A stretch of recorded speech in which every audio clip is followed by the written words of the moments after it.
इस वक्त की एक और बड़ी खबर काबुल से है। काबुल से बड़े धमाके की खबर सामने आई है। दर्जनों अफराद के जख्मी होने का अंदेशा है।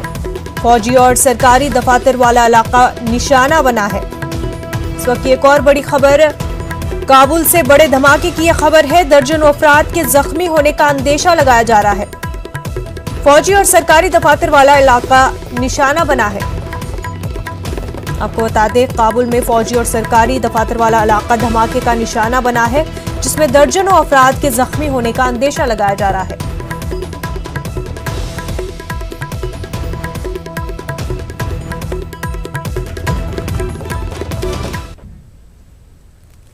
लोकसभा में शिकस्त के बाद कांग्रेस में इस्तीफे का दौर जारी है। बिहार में पार्टी के सेक्रेटरी और जनरल सेक्रेटरी ने इस्तीफा दे दिया है, लेकिन रियासती सदरों और इंतखाबी मुहिम कमेटी के सदर ने अभी तक इस्तीफे की पेशकश नहीं की है।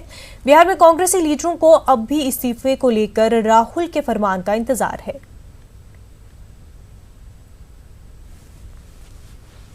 नेतृत्व का आदेश होगा तो वो भी छोड़ने के लिए तैयार है। हम राहुल जी के लिए कुछ भी करने को तैयार है। इससे ज्यादा क्या हो सकता है? पार्टी के प्रति समर्पण, पार्टी नेतृत्व के प्रति समर्पण, राहुल गांधी जी के प्रति समर्पण। ये तो एक नौटंकी है। फिर आप देख लीजिएगा वही राष्ट्रीय अध्यक्ष होंगे, लेकिन जब स्टेट का मामला तो उसका भी दायित्व बनता है कि इतनी बड़ी हार के बाद स्वतः इस्तीफा दे देना चाहिए। ये पूरी तरह से एक महानाटक है। इस नाटक का पट्टाछेद होना अभी बाकी है। इसीलिए इस नाटक में तरह तरह के पात्र एक दूसरे से इस्तीफे की मांग करते हैं।